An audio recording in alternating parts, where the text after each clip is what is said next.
When starting a business in Korea, many entrepreneurs find it challenging to decide how to establish their businesses and determine the most suitable type of business for their needs. In this session, I would like to introduce several company types in Korea and outline the potential tax burden associated with their income. As a tax agent, I have encountered some clients who made errors when setting up their corporations. These mistakes often came from a lack of adequate information at the time of establishment. If they had been better informed, such issues could have been avoided. In some cases, I have advised clients to change their business types from sole proprietorships to corporations. This change can significantly reduce their income tax burden.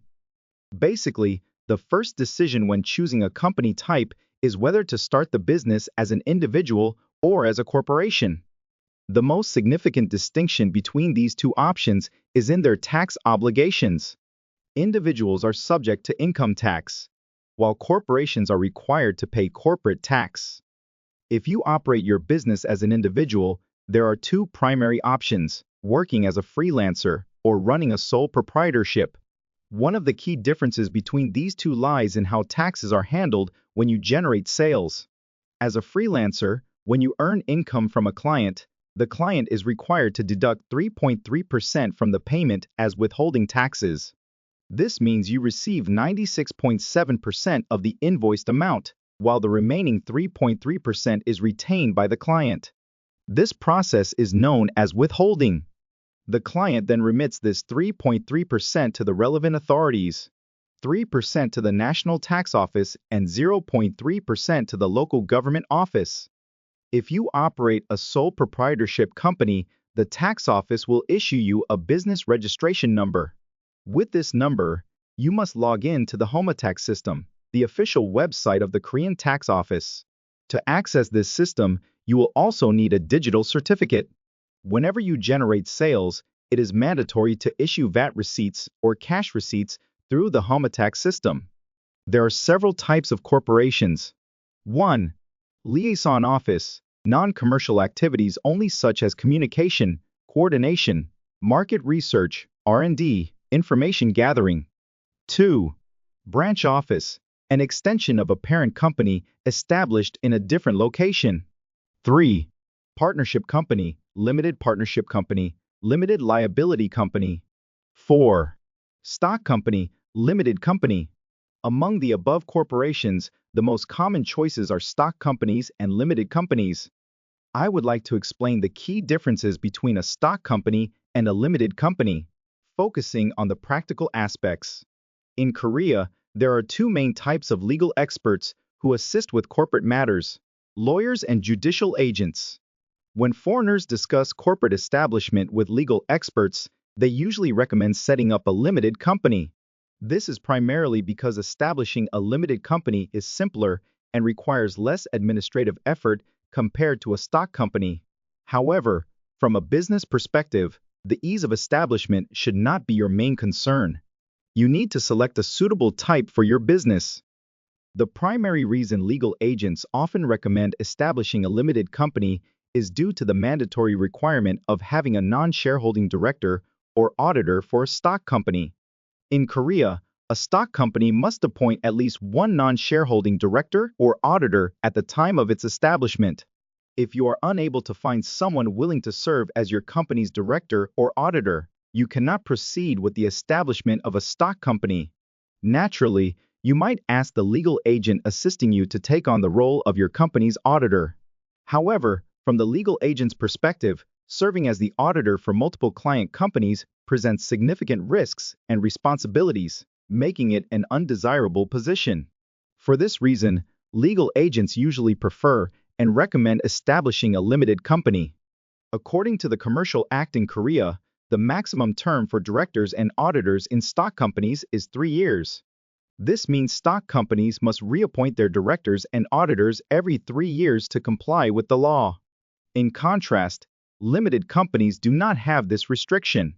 Directors and auditors in a limited company can hold their positions without the need for periodic reappointment.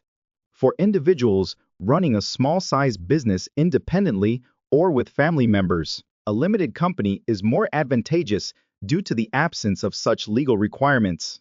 Automatic dissolution by the court is directly related to the mandatory reappointment of a representative director every 3 years in stock companies. If a stock company fails to reappoint its representative director within the required time frame, the court has the authority to dissolve the company. This process can take up to 5 years after the failure to reappoint.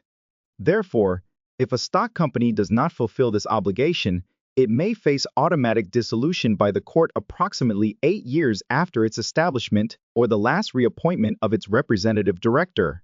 In contrast, limited companies are not subject to this rule, as there is no legal requirement for the periodic reappointment of directors. Consequently, the court does not automatically dissolve limited companies due to a lack of director reappointment. When corporations wish to close down their companies, two applications must be submitted, one to the tax office and another to the court.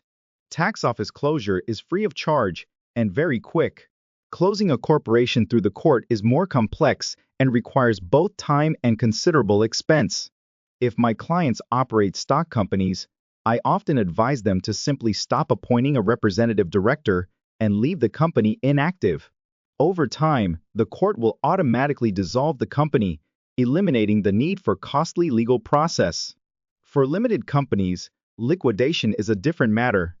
It requires legal assistance from a lawyer or a judicial agent, which can incur substantial legal fees. Additionally, the process involves making two public announcements in newspapers, which also adds to the cost. In the past, many large international companies established limited companies in Korea to avoid the requirements of the Act on External Audit. At that time, limited companies were exempt from external audits, unlike stock companies. However, with recent changes to the Act on External Audit, there is no distinction between stock companies and limited companies regarding external audit requirements. As a result, many large international companies have shifted their corporate structure from limited companies to limited liability companies to avoid the burden of external audits. For large corporations planning to issue corporate bonds, a stock company has to be established, as limited companies are not permitted to issue corporate bonds. If you are planning to launch a startup and envision recruiting investors as your business grows, you must establish a stock company. Limited companies face significant limitations in this regard. One key difference is that limited companies can only issue ownership interests at par value, which means they cannot sell shares at a premium. When your company is initially established, you purchase its stock at par value. However, as your business becomes successful, you may need to issue new shares or sell existing shares at a premium to attract investors. This is only possible with a stock company. Startups have to think about planning to secure external funding and choose stock companies. You might consider starting as a limited company and later changing its type to a stock company. However, this approach has its challenges. Most startups do not generate profits during their early stages, as they focus on market entry and market development. This often results in accumulated net losses and a negative net asset value.